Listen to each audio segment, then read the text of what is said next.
Fabienne Aguado. J'ai bien prononcé parce que en effet c'est un nom espagnol. C'est Donc, ça, oui, c'était très bien. Aguado. Voilà.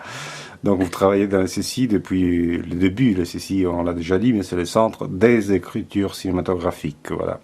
Vous avez fait votre maîtrise sur le cinéma à l'université de Caen. Et puis vous avez encore travaillé beaucoup pour d'autres recherches. Et dans le cadre de ces recherches, vous êtes tombé sur le Moulin d'Andai. Et voilà que Ou ça a plutôt, c'est commencé. le moulin d'Andai qui est tombé sur moi. Ah, c'est assez lourd, hein. C'est assez lourd. En fait, je finalisais donc mes études quand un jour j'ai reçu un coup de téléphone d'une personne qui travaillait à cette époque au Moulin d'Andai qui s'appelait Myriam Martou Ah oui. et qui avait commencé à mettre en place au Moulin d'Andai avec quelqu'un qui avait ce projet en tête qui était François Barra de créer un centre d'écriture cinéma. Et puis donc elle a trouvé mes coordonnées à l'université puisqu'elle avait fait elle-même le diplôme que moi je faisais cette année-là, elle l'avait fait quelques années avant. Et donc elle cherchait une collaboratrice ou un collaborateur. Et puis à l'université on lui avait dit, bah écoutez, nous on a eu quelqu'un qui a eu des résultats assez favorables cette année, qui est passionné de cinéma, peut-être vous pouvez prendre contact avec elle, c'est quelqu'un qui est né à Rouen, qui connaît la région et qui peut être intéressé par votre projet. Donc elle m'avait téléphoné, moi j'étais à l'époque dans le sud de la France à mettre en place des animations de cinéma pour des centres vacances des ouvriers gaziers de France. Donc c'était un univers assez particulier mais tout à fait formateur. Et donc j'ai reçu ce coup de fil où on m'a parlé de ce projet de monter un centre d'écriture cinéma. Alors ça fait ni une ni deux. On a pris rendez-vous, j'ai traversé la France, je suis venue jusqu'au Moulin. Et là, je me suis arrêtée en passant le Porche quand j'ai vu cet endroit absolument extraordinaire. Et je me suis dit, bon, il y a erreur là. Alors que je travaillais dans les milieux les plus prolos de France, on m'amène ici dans ce moulin magique. Et je me dis, bon, là, il y a quelque chose qui se passe. Et puis, on fait connaissance. Je passe, entre guillemets, un entretien. Parce qu'en fait, on a passé près de 6 heures ensemble. Alors, un entretien d'embauche, c'est pas tout à fait Donc ça vous avez vu d'habitude. passer. Pardon. Et puis voilà, je suis retournée finaliser mon contrat Oui. avec les électriciens gaziers. Et puis on m'a dit, bah, vous pouvez venir travailler Oui. au Moulin d'Andai pour travailler avec nous au Centre d'écriture cinéma. Et voilà, je suis là C'est depuis. magnifique.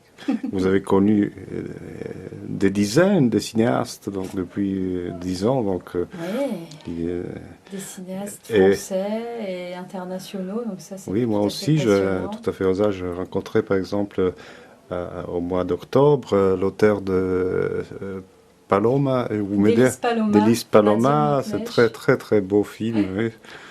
Et qui sont là, qui travaillent. Enfin, Voilà, donc on les accueille pour qu'ils puissent écrire leurs projets. Alors, le Centre des écritures cinéma, c'est l'accueil pour des scénaristes, ouais. mais aussi des musiciens qui donc composent la musique pour l'image, pour le cinéma. Tiens, je ne savais Et, pas ça. et voilà.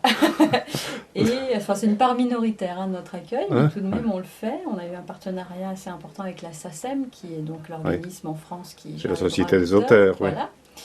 Et puis également des écrivains, chercheurs, essayistes autour du cinéma. Donc là, Ah, on a aussi l'occasion d'avoir des personnalités qui sont plutôt du côté de la pensée du cinéma, de l'analyse de l'histoire du cinéma.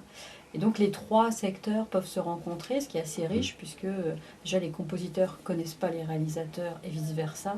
oui. Donc je crois que c'est important aussi de faire se rencontrer Oui, ces auteurs. ce qu'il m'est arrivé en dehors du ceci, mais toujours au Moulin d'Andai avec Pierre Janssen, oui. Voilà, par exemple. Voilà.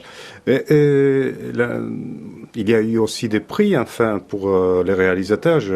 Tout à fait au hasard, je suis tombé pendant la cérémonie d'un prix on a vu ce film vraiment merveilleux en noir et blanc. Oui, Et là, cette année, on a le grand plaisir d'avoir soutenu nous un auteur qui vient d'avoir le César du meilleur court-métrage, qui s'appelle Pierre Pinault. Son film s'appelle Les Miettes. Et c'est un film qui a été réécrit ici, qui est très très beau. Et c'est vrai oui, que c'est vrai.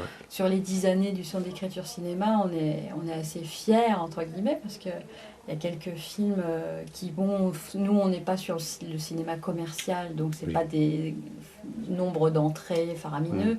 Mais en revanche, c'est des très beaux films. Et Qui ont traite du aussi succès. des arguments très importants. Dans les cas, c'était la délocalisation, si je ne me Voilà. trompe pas, mais d'une façon poétique.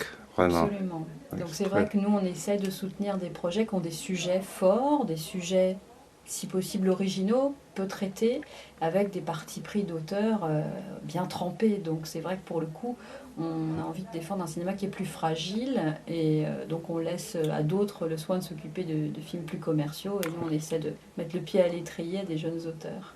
Bien. Merci Fabienne, hein, et Merci bonne de chance, cette... bon travail, Merci. merveilleux travail. Merci.